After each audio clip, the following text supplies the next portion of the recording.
D'où vous vient cette fantaisie? Bien, elle me vient du ciel. Quand vous avez des qualités, des défauts, en êtes-vous vraiment responsable? Enfin, hein, quand vous avez la grâce parfois. Alors, ensuite, on les développe, on les Mais explore. bien sûr, bien sûr. Vous savez, c'est comme l'inspiration. Lorsqu'on écrit des poèmes, il me revient à l'esprit un mot de Valérie. Valérie se méfiait de l'inspiration comme Mallarmé. Mais à un moment donné, Valérie écrit « Tel vers nous vient des dieux ». Et puis il ajoute « Mais après, quel boulot pour se mettre à la hauteur ?» Hein. Tout le travail. Ensuite, il y a la grâce. Et puis ensuite, la mériter, cette grâce. Dès le début, vous avez eu de grands comédiens, vous le disiez, oui, en fait. Vraiment, vous avez eu cette chance, ont interprété vos pièces. Quelle relation vous aviez avec eux? Un auteur de théâtre et peut-être avoir une intimité avec ces comédiens? Alors, il y a beaucoup de choses à dire sur les comédiens, d'ailleurs. Il y a différentes sortes de comédiens. Vous dites un psychiatre, vous dites un médecin, vous dites un plombier, vous dites bien sûr, il y a plombier, il y a médecin, etc. Il y a différentes sortes de comédiens. Je crois que le comédien, le drame du comédien, le paradoxe, c'est dommage qu'un certain Diderot ait écrit avant moi, le paradoxe, c'est que certains comédiens ne sont que lorsqu'ils paraissent. C'est-à-dire qu'ils sont sur scène absolument merveilleux, ils vous font rire, ils vous font pleurer, et après, il n'y a plus de substance. Il n'y a plus de substance. Et d'autres, pas du tout. Et d'autres, pas du tout. Ils sont sur scène merveilleux, tout ça, et ensuite, ils sont des êtres merveilleux. Moi, je ne vais pas parler de tous les comédiens, j'ai connu beaucoup des plus grands, mais j'ai eu beaucoup de chance d'avoir des comédiens, des relations. Quels sont ceux qui vous ont marqué? Oh ben, qui ont marqué, vous savez... C'est difficile d'en parler, parce que si je parle de certains, je vais en oublier d'autres, je vais leur faire de la peine. Mais enfin, c'est des grands comédiens. Par exemple, Michel Bouquet m'a beaucoup marqué. Il a été pour moi merveilleux. Je pense à Michel Bouquet, mais Jean Rochefort, qui maintenant c'est un des premiers grands acteurs dans Genousi.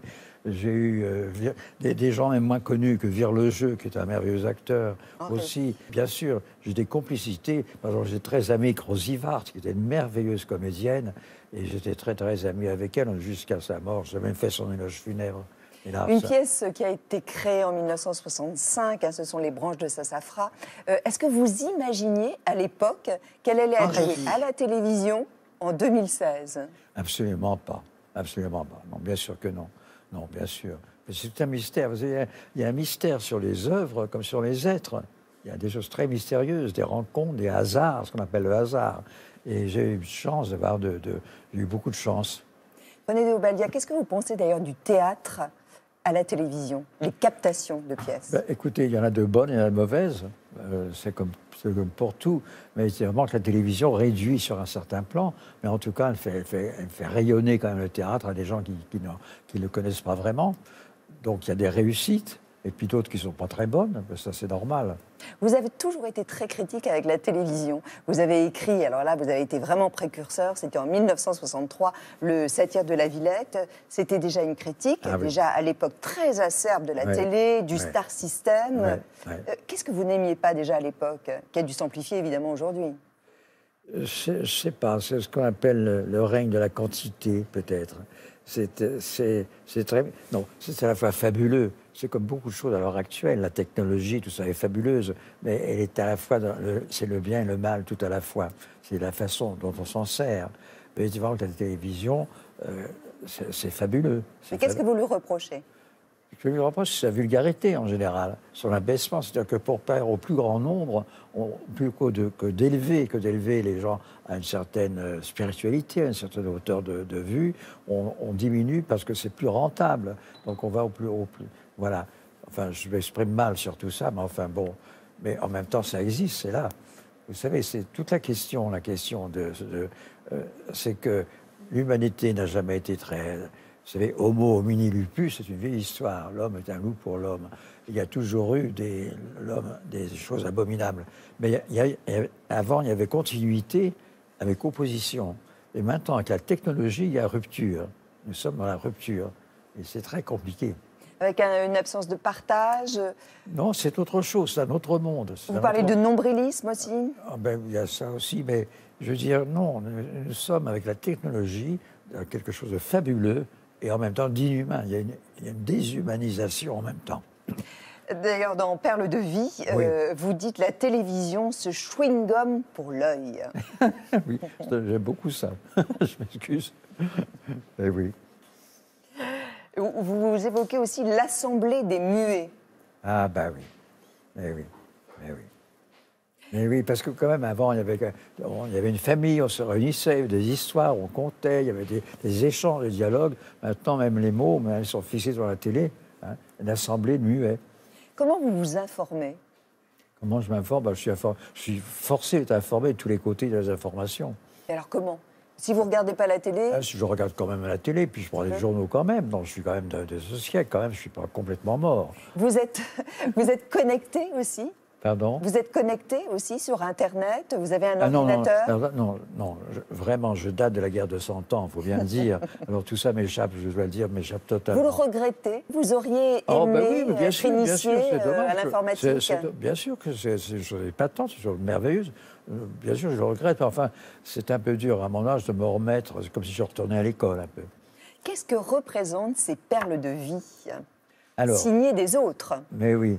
Alors, les perles de vie, j'avais noté dans mes carnets de travail parfois des aphorismes, des pensées, des apophthegmes qui m'avaient séduit, qui m'avaient...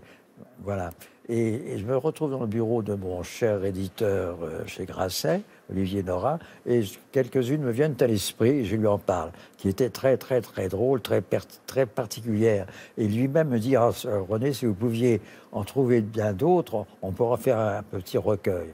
Alors, je dis pourquoi pas. Alors, je me suis replongé dans mes carnets de travail parce que et j'ai mis près de plusieurs mois avant de réunir des choses que par une seconde, je pensais les publier et de les réunir. Et voilà, maintenant que je les ai réunis, c'est singulier comme pensée, très peu connue. Il y a notamment celle de Jean-Michel Follon. La vie, je la comprends de moins en moins et je l'aime de plus en plus. C'est Follon.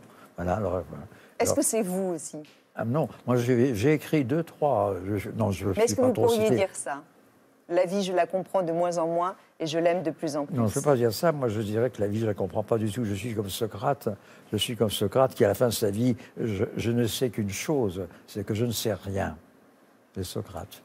La vieillesse nous met d'une certaine manière hors la loi. Mais c'est Mauriac qui a dit ça. Ah ben oui, parce qu'on peut faire certaines conneries, je m'excuse, mais on dit, on dit oh ben, il est tellement âgé, c'est pas de sa faute, on a une grande excuse. Et vous en profitez? Oh ben bien sûr, j'en profite, bien sûr. Enfin, pas trop quand même. Qu'est-ce que vous pensez du jeunisme, le fait qu'on rende hommage aujourd'hui aux jeunes générations, qu'on préfère un jeune à quelqu'un de moins jeune? Écoutez, ça, c'est une question de mode un peu. Mais moi, je dois dire que j'ai des fréquentations avec les jeunes. Dernièrement, j'étais dans un lycée pour parler à des jeunes, au lycée Henri IV, au lycée Condorcet. Et je vois des jeunes de 17, 18 ans. Et je peux vous dire que ce sont des mômes épatants. Dans l'ensemble, il y a toute une jeunesse, parce qu'on ne voit à la télévision, malheureusement, que des drogués, que des chaises des porquis. Bon. Mais il y a quand même, j'exagère un peu, d'accord. Oui. Mais quand même, je trouve, je suis en relation avec des jeunes qui cherchent des valeurs véritablement et qui sont vraiment épatants. Il y a toute une jeunesse que je trouve épatante. Le fait d'avoir un président de 39 ans, ça vous étonne? Oh ben, ça étonne tout le monde, bien sûr. Ça étonne tout le monde. C'est de bon augure? Ça vous plaît? Je lui souhaite mille bonnes choses et une. Ça va de soi, bien sûr, bien sûr. Quel regard vous portez sur la société aujourd'hui, René de Aubalia? Bien, elle est tellement complexe, c'est tellement compliqué, il y a tant d'intérêts, et puis elle est mondiale, c'est un malaise qui est mondial, c'est pas réservé à la France, donc c'est très compliqué, très complexe. Mais vous qui avez connu la guerre, est-ce que vous ne vous dites pas, au moins j'aurais vécu la suite de ma vie en paix?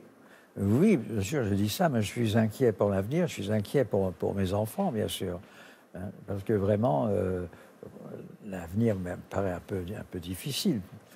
Est-ce que la montée des extrémismes suscite aussi un sentiment bien sûr, tout à fait. De révolte? Bien sûr, mais tout à fait. Vous savez, quand même, quand je suis sorti je suis vivant devant vous, je suis sorti vivant, on m'aurait dit à ce moment-là qu'on allait de nouveau retrouver des guerres de religion, c'est impensable. C'est impensable.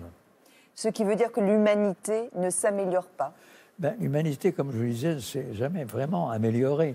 J'ai eu certains journalistes qui sont venus me voir dernièrement, qui me disaient dans Exobiographie, c'est un livre de mémoire que j'ai écrit il y a un certain temps, que je parlais justement, que je ne parlais pas beaucoup de ma captivité. Mais j'ai dit, que je vous ai dit tout à l'heure, quand j'ai su l'abomination des camps d'extermination, j'ai une pudeur de ne pas en parler. Mais je disais quand même, il ne faut pas non plus sombrer dans le passéisme. Et alors, avec mes fines plaisanteries, comme je peux dire, j'ai demandé à l'un des journalistes, et la guerre de 100 ans, est-ce que vous avez fait la guerre de 100 ans? Et puis à l'autre, je lui ai dit, et la peste bubonique? Non, il y a eu des calamités dans tous les siècles. Les guerres de religion étaient affreuses, c'est impensable. Mais simplement, on a quand même eu une période là, merveilleuse, mais on est inquiet pour l'avenir, bien sûr. Quelles sont les évolutions techniques, sociologiques qui vous ont marqué durant tout ce siècle? Ben, écoutez, je n'en suis pas tout à fait rendu compte, mais disons que quand même, il y a des améliorations sur la santé, sur le physique, voilà. Et puis la technologie là, vous donne aussi des aperçus étonnants. Mais quoi, par exemple? Le TGV ben oui, avoir une carte de crédit? Non, mais oui. Oh, non, le TGV, oui, je vais vous dire pourquoi. Quand j'étais, donc, parliez que j'étais soldat, et quand j'ai rejoint mon corps, j'adore l'expression, mon armée en 40, j'étais affecté chez les Bretons à Saint-Brieuc. C'était à Saint-Brieuc. Eh bien, je me souviens très bien qu'à l'époque, pour aller à Saint-Brieuc, je passais la nuit, toute la nuit. Enfin, toute la nuit pour aller à Saint-Brieuc. Alors évidemment, le TGV est admirable. Mais je vous dis, tout ce qui est du modernisme actuel a deux aspects. L'un merveilleux, ça dépend ce qu'on en fait. Mais bien sûr, c'est fabuleux sur un plan.